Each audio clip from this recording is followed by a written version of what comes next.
All right, hey everybody, welcome back to the channel. It's Rob at Smirking Gun Reviews, and today we're talking about Netflix's Atypical Season 2. There will be full spoilers if you haven't seen the episode or you've seen the season yet. Minor spoilers. I don't really think that I want to tell everything, but I just want to first say that I really loved the first season. I didn't know I was going to like a show like this when it first came out, but I blew through it last year and was really disappointed that I had to wait this long. In fact, I waited so long and my life has been pretty busy that I didn't even know it came out. Uh, so I'm behind on this. People like, there's Jason with the Wise channel. He's already covered this show, but I finally finished it today. And I just wanted to talk a little bit about it without going into tons of detail about every episode. This is more of a season review. So, as far as it's another great season. All the performers are really good. Jennifer Jason Leigh, Michael Rappaport, Keir Gilchrist, Bridget Lundy Payne as Casey is really good in this. Everybody is really doing a really good job in this show. Fievel Stewart, that's a name. She plays Izzy. She looks just like Olivia Munn. She could be like her sister practically, but Fievel Stewart. That is a great name. So in this season, we carry over from the events of season 1. We get a lot more stuff about Antarctica and penguins, just as we did in the first season. The show taught me that there is a hole the size of Maine in Antarctica, which I didn't know at all. So hey, television can teach you a few things, even if that's scary as hell to actually think about. I really like that throughout the rest of this season, and it looks like continuing on to the third season, if there is a third season, the whole thing with Elsa and the bartender and how that's affecting the whole family. This one mistake that, this person that she's always been there for her family and she screws up, and now she's, it's blown up the whole family. I mean, they're holding it together. And they're really trying to hold it together for Sam, but he really kind of doesn't even need it. But it's great how they all try to still keep everything functional for him, just in case they need to. And this show covers a whole bunch of different things for Sam, as far as like the future of going to college, handling graduation, handling Paige, the girl that he likes and kind of likes him, but doesn't like, keeps kind of juggling him back and forth. You get Casey Wilson as the guidance counselor. She's great. You get his peer group, which is nice that now that he can't go see his therapist because of what happened last year, it's nice that they've got these other autistic kids in this peer group that he can, talk with. I think in the end, that's a better choice than seeing a therapist if he can't see her. They do work her in a little bit, which is nice, but I feel like if they weren't going to use her, they kind of should have just written her out. I like the actress, I like the character, but it just kind of felt like, I don't know, maybe they do things where, like he's still calling her on the phone and leaving messages, and it's kind of nice, and she's still kind of a part of his life, kind of from the outside looking in, but I don't know. They don't really give her much to do. The kid who plays Zaid, he's hilarious as usual. He could sometimes be grating, but I think he's really funny. I don't know any place. There's a scene where he gets caught smoking pot at his job, and they don't fire him immediately. I was like, where does this take place that you can just get caught smoking weed at your job and be fine? That was pretty nutso. I also like the scene where him and Sam are at the batting cages taking baseballs to the chest. That was really great. Just to keep your mind off of things, or when you need to forget something, you go there and that'll put your mind off of something else. It's really nice to see Casey's storyline get fleshed out more with the school that she goes to. Meeting these new friends, like I said, Izzy, the girl who looks like Olivia Munn's younger sister, or just a younger Olivia Munn. That whole thing, Casey's story is really great because the actress is fantastic, and the way she portrays how much she loves her brother, how much she loves her dad, the complicated relationship that she has with their mother, and all the things that she has to deal with this new school and the track team, and the fact that these are rich kids and they don't always like her, and she deals with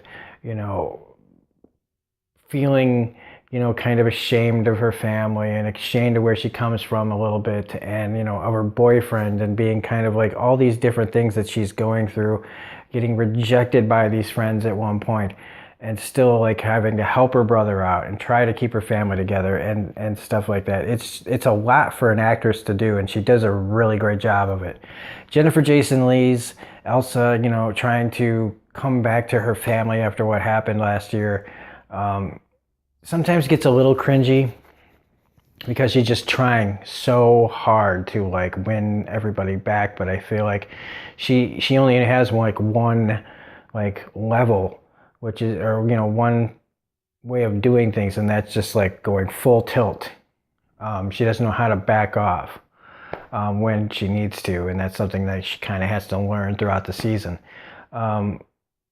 Doug, that's his name, right? Please tell me I'm saying it right. Yep, Doug, trying to find ways to deal with her betrayal while sticking with the family, like meeting some people that have autistic kids, and trying to find other people that he can talk to is really cool. I do like the scene where Elsa and Doug go to that house where Sam has given the kid $700 for his party because he got manipulated by this like piece of shit kid who just, another one of these kids that you just want to see get a fucking beat down. And how they go there thinking like they had this friendship with these people that fell apart, and then how they realize that, oh no, they fell apart because this whole thing fell apart because those people are shitty people, and that's why they have a shitty kid. I really like that. When Sam tries to stay over at Zaid's house and can't because he leaves, it gets too loud in the house and the cops pick him up, and because they think he's on drugs, but they don't know that he's autistic. And I love it when Doug goes to the cops' place and, he knows these guys, but he still calls them out. Like, you guys didn't get it right. Like, we have to make, snap decisions, and they're right. But he's like, but you didn't get it right. You guys got it wrong. Like, this poor kid, you scared him to death. You're not doing things right. That didn't kind of get resolved really, but they did talk about later that they were going to set up like things to like help out the community, the police understand a little bit better, like first responders to people that have autism. Paige's little thing at the end with how she finds the yearbook where everybody wrote like bad things about Sam, and like before you know that she did that, she's supposed to give her valedictorian speech, but she can't because her voice is all hoarse. And then when they show why she can't talk, it's because she was yelling and reaming everybody out for what they did to Sam, for whoever wrote mean things about him in his yearbook, just losing her voice, screaming at these people who are too cowardly to come forward to admit what they said. I know there's like a ton more stuff to talk about. There's the birthday party with the ritual. That's great. With all the birthday rituals, another fun thing that where kind of Casey has a meltdown about like it's always about Sam, but he doesn't see it that way. He sees that it's just this ritual and it's about her and also about his turtle. But everything, like by the end, Sam is looking more independent. Casey is kind of conflicted about her feelings towards Izzy and her boyfriend. Doug is, even though he's now taken revenge where he punched the bartender, but still is having a hard time. And you think he's having this conversation with his wife, but it turns out he's talking to one of the other, to this lady who's been kind of showing him interest. And it's just, it leaves it in another way where I'm like, I can't believe I gotta wait a year. So just in finality, this show is really well done, really well acted. If you have not seen it, highly recommend watching it again. I know I am not doing it justice in how I'm talking about it because I didn't do an episode-to-episode breakdown of this show, but I hope that what I said was enough to get you to want to watch it, even if I told you a few things. If you did watch it, why don't you leave it in the comment section what you liked about it, because I know I'm leaving out a ton of stuff, but it is 10:47 at night. I have been up since early this morning. I've been at work all day. I've already made my BoJack Horseman video, and now I'm making this. And I've got other things planned for like tomorrow, so I need to get some sleep. But I did want to get this out there just a little bit, just to say how much I really like Atypical Season 2. I hope everybody else likes it. I hope it gets a third season. I really want to see where everybody goes from here. And again, like Keir Gilchrist, even though he does not have autism, I really like his acting in this. I've liked him again since like I loved It Follows and United States of Terror. He's one of those actors that I will pretty much watch in anything. I think he's like 25, 26 now. I think he should be getting a lot more work.